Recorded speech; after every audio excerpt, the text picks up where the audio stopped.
When you think of maze chase games, you immediately think of Pac-Man, right? After all, it is the game that popularized the genre and led to countless competitors and imitations in the early 80s. Maze chase games, however, existed well before the yellow dot muncher arrived in arcades in 1980. In fact, their history can be traced back as far as Atari's 1974 arcade game Gotcha. Today, though, I'm going to be taking a look at some of the maze chase games on home consoles released before Namco's seminal classic reshaped the industry. Released in 1978, Slot Racers for the Atari 2600 was created by Warren Robinett, who would go on to program one of the platform's most important games, Adventure. This was his first game for the console, and I think you can tell that pretty quickly. You might think from the name that this is a racing game, but no, this is actually a maze chase game.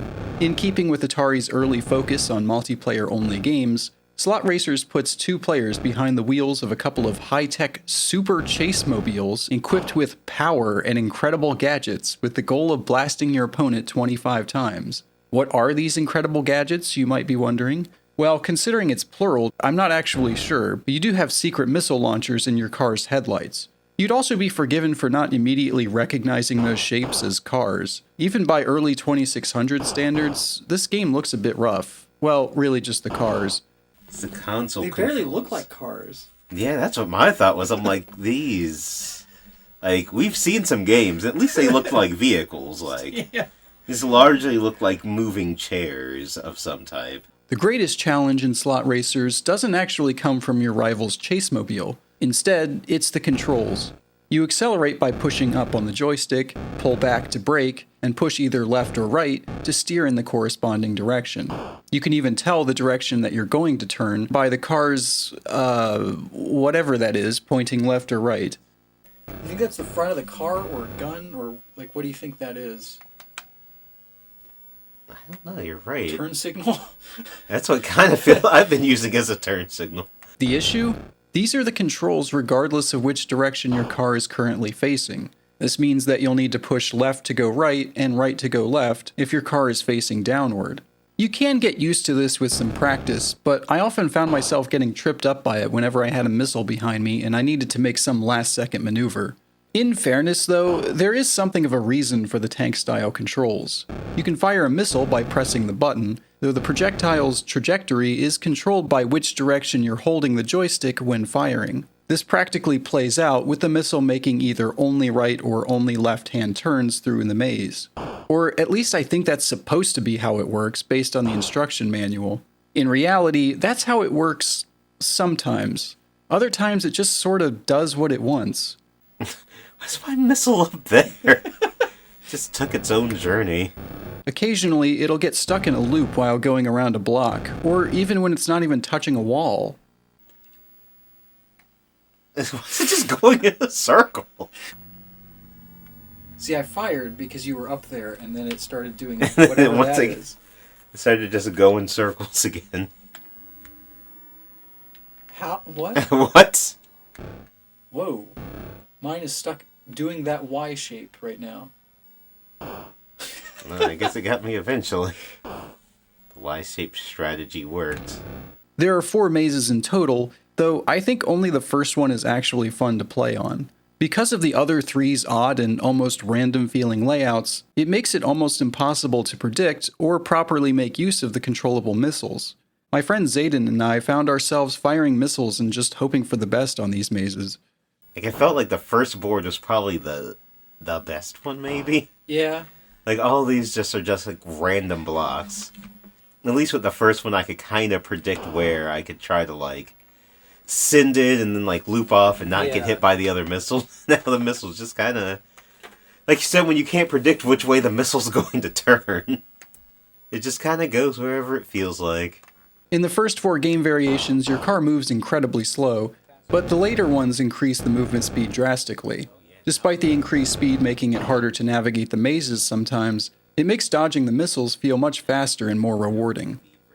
This was one of the earliest Atari games I played as a kid, and I always wanted to like the game more than I did. Now that I'm replaying it all these years later, I remember why. The weird controls and mostly bad maze design end up hurting an otherwise interesting early game concept. I wonder why they called it Slot Racers. I don't know. when they came up with, like, such cool language, like, chase-mobiles. Chase-mobile. Like, why not call it chase-mobiles? Moving on to the Odyssey 2, we have a game called Take the Money and Run. Sounds like it's probably just a simple game of cops and robbers, right? Well, you couldn't be more wrong. You play as a couple of time travelers who have crash landed in the land of Kinesium in the future year of 231,000 AD. The highly advanced Kinesium people just so happen to be extremely curious about the workings of the ancient 20th century economy and markets. As you explain about chasing money in the never-ending rat race, the Kinesians think you're lying to them, but give you a chance to prove it by literally building a maze and having you chase money. They're willing to send you back home to your own time, but only if you complete their challenge. What is this challenge then? Well, to start with $500,000 and turn it into $1 million by chasing down robots who represent positive economic factors and running away from the negative ones. Each round, some text at the bottom of the screen will tell you what the factor will be, whether it's a good thing or bad thing, and how much money you'll either make or lose. The first player to reach $1 million wins the game and gets sent back in time. Wow, that's a way crazier story than I was expecting from a game from 1979. I have to give them credit for that. If the factor is a positive thing, like income, the robots will be white and run away from you. As soon as the round starts, the monetary number will start going down. Whatever number you catch the robot at is the amount of funds that will go into your account, so it's in your best interest to catch them as quickly as possible. The higher the dollar amount is, the faster the robots move. Once the money number has gone down and catching the robots is now worth less, they'll start slowing down and make it easier for you to catch them. You can only get one robot per round, and it ends once either both of the robots have been caught or the prize pool up for grabs has reached 0. Likewise, on the negative factors like inflation or taxes, it's now the robot's chance to hunt you down. Whatever monetary number the robots touch your character at is how much money you lose from your total. In this case, the robot speeds are also reversed, meaning that they move much slower at higher numbers and speed up as time goes on. And yes, this game has you committing tax evasion in the most literal sense. Okay, it's time to So avoid this is paying literal. taxes. I was gonna say this is literal tax evasion in video game I like form. how they had that as a, you should avoid paying your taxes. And I'm like, okay. I'm like, I guess that does make more financial sense. So I don't know if that's really good for everybody, but I guess it's good for me, and that's all that matters. Yep. Truly testing the economy of modern times. It's not about making money, it's about not losing money. I guess so. It's about not paying taxes. Yep. That's how you really make money. That's the economic lesson. Don't work hard and make good investments, just avoid your taxes. The robot's position on the map will also reset to their initial spawn location if they happen to collide with each other. You can use this to your advantage to buy yourself some more time, but it can also lead to trouble if you're not paying attention when it happens. What? It's like, okay, I guess I just got teleported. I guess avoid the center, because they just kind of... Yeah. Is this one of the hiding spots? Yeah, I don't feel like it is. I don't know. I feel like I'm going to get trapped in here. I don't think this is a hiding spot. No. Oh. Yes. Was it? I What don't was know that? if it was or not, but they got reset, so... No, I feel That like they was- both you got have to be so at this lucky. point. Yeah, that was really lucky. Oh shoot! They reset right next to me. I was like, I'll just sit here and hope for the best, and then it worked out. What happens if we make contact? Do we just like, that See, was very and then- bad for you? Yeah. It's like, just avoid the spawn point, I guess. It's another no-no zone. As you may have noticed from the footage, the mazes themselves are often too narrow for you to fit through. To counter this, pressing and holding the button makes your character duck their head, allowing you to fit through the tightest halls of the maze. The trade-off is that your movement is reduced to 2/3 speed, so you only want to hold down the button when it's absolutely necessary. Moving into these spaces without using the button will make your character duck automatically, but your speed is instead halved. This means that you really need to master the art of ducking if you want to win, because you need all the speed you can get once those robots start going. And you're right, just, oh no, what the heck? Okay, oh man, they speed up so much. Where's Oh, it and it's coming? coming. Oh boy, it's coming. Oh jeez, it's so fast now. Once it gets down to like 15 grand, they move so fast. If you do end up getting caught first, there's not really anything you can do until the other player burns out the clock or gets caught. Or wait, is there? Since player characters can't pass through each other, this means that you can actually trap the other player into getting hit by the remaining robot. I guess it all depends on how competitive you want to be. The mazes are actually randomized each round. The box states that there are over 1 trillion mazes in the game, so you'll never see the same one twice, though it's not like you'd actually be able to tell. According to the manual, though, it's possible to find hiding spaces that the robots can't follow. This really just amounts to places in the maze that confuses the programmed logic for the robots and gets them stuck in a loop. I assume this wasn't an intentional feature, but rather a cover-up for a bug that the team found too close to release to fix. I could never quite get it to work correctly, but Zayden figured out the trick and started to master it toward the end of the game. They get stuck in a Don't loop. move. So I was like, that's not Don't move. I think you're stuck in a perfect loop. Maybe finally we'll avoid it and not get caught once. Because, yeah, I think its logic is stuck. I'm like, if I just stay exactly Because you're like almost exactly halfway to either side of that, and I think it doesn't know. It's like it wants to go one way, then gets flagged to start going the other direction, just loops back and forth. That's hilarious. And I seem like I've found another hiding spot. Dang, you're getting too good at this. Yeah, look, I'm pretty good at finding the hiding spots. Hiding in plain sight. You're not even like in a corner or something. Let's see if I can find another looping area. I don't like how good you've gotten at this.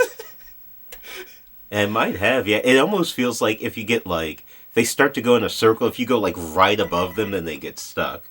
Come on, get it stuck going this way, there we go, and go back this way, and then sit in the center and see if it does it again. Yep.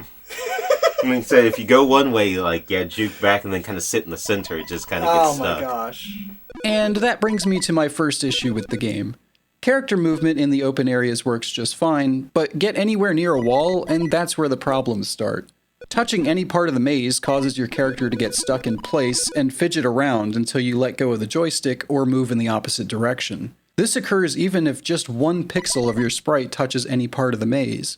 Getting stuck also tends to make your character fidget upwards regardless of what direction you're pushing. No, I'm going up. I was pushing down, it was going up. Come back here. Oh, come on! That was ridiculous. That was insane. What?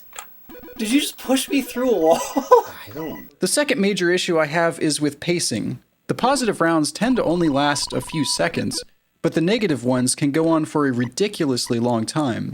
Seriously, you spend over 90% of your game being chased instead of doing the chasing. Considering that you can only earn money on the positive stages, it makes the journey to $1 million, or even the game's short $750,000 mode, a real slog. This problem is only exacerbated by the randomized monetary numbers for each rounds, which so often seem weighted to the negatives. The only thing that kept us playing was the knowledge that there'd be a blast of electronic trumpets for hitting that 1 million mark. Okay, income, so we want this. That's only worth 10,000. That was- We're never going to beat this game. This is just like an endless game, is that the point? The endless rat race of financial survival? Thieves. And another Oh, no. negative one. Yeah, And you're like right next to another it. negative. Like, You're right next to that one. oh, it's so close. Oh, We're my so. word. Oh, Come I'm on! like, we're so close 90. to those electronic. What was Trumpets. it? Trumpets. Yeah. A blast of electronic trumpets. And lastly, there's the ending, or lack thereof. Now, listen, I wasn't expecting much. The game freezing, accompanied by some sound effects. Maybe some seizure-inducing flashing lights. But instead... Was that Did it? you finally do it? That should be it, right? Was that the trumpets? The little to-do? I thought the game would be over. Yeah, what's up? I don't want to play this anymore. And so, yeah, I was like, I thought we I've had... been done like 7 to 10 10 mazes minutes ago, but yeah. Yeah, the game doesn't even have the courtesy to stop when you win. In fact, you can lose money after winning and hear the electronic trumpets again. I'm still not sure if that was intentional or just an oversight. it gave me the trumpets again because it removed money, but it was still It's still Under- above. so it's just set to like, oh, if it's above this number, Then you hear the trumpet, so you won. All right, well, I think that's enough of that. I was like, okay. It's a very interesting high concept game of the time. Honestly, I'm not really sure how to feel about this one. The unique setting and mechanics make this one stand out from most other console games of the time, but the clunky maze navigation and frustratingly long negative factor chases hold it back from being one of the Odyssey 2's best in my opinion. The last game I'm going to cover is included on a technicality. See, Pac-Man was originally released in May of 1980, but that was only in Japan. The US market would have to wait until October for the game to arrive in arcades, which was about a month or so after the release of an Atari game titled Maze Craze, A Game of Cops and Robbers. The game was made by Rick Mauer directly after completing the home port of Space Invaders. The game's basic premise is that you play as a couple of cops in their strangely maze-like beat in Atarisville or whatever, and they need to get through to the right-hand side of the block to reach the exit. The exit to what, I'm not sure, but it's essentially just a race against the other player to get to the other side. Okay. I didn't see that was a way to go. And it's Okay, not down the right here. Way. I did not deserve that win. I followed you through that. The later modes feature robbers that you'll have to either catch or run away from. Wait, run away from the robbers? Yeah, I'm not sure Atari knew what a cop's job is. You can use the game's select switch to adjust movement speed or add what the manual calls blackouts. They're basically this game's version of an Atari favorite, invisible graphics. Your options are 1/3, 2/3, or completely invisible. The maze will temporarily flash into existence for a nanosecond to give you a quick look at the maze, but everything is so zoomed out and tiny that it really doesn't help that much. Does the maze ever appear? And say, does this one just never appear? Like, I mean, I don't know how to get Is out that of this. gameplay? Is that challenging gameplay? While the chase part of the genre is definitely here in Maze Craze, its focus is clearly more on the maze half. There are a few other slight variations, but at this point I thought my cartridge started acting up and flashing different colors every time I picked a mode or reset the game, and it was giving me a headache. Turns out that's just part of the game. Go figure. If you couldn't tell, I'm not the biggest fan of this one, flashing lights aside. It feels almost outdated for a game from late 1980, quite possibly because of its Space Invaders related delay. I can't even say that there's really anything wrong with it, I just don't think it's very fun personally.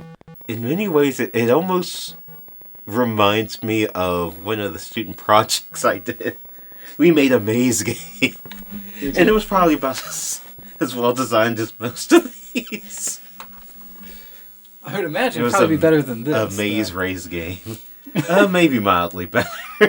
I can't say I was expecting too much from these games, and they certainly lived up to my expectations. They all feel a bit clunky in their own unique ways, and they're missing the faster-paced arcade-style action that the genre would be known for following Namco's hit game.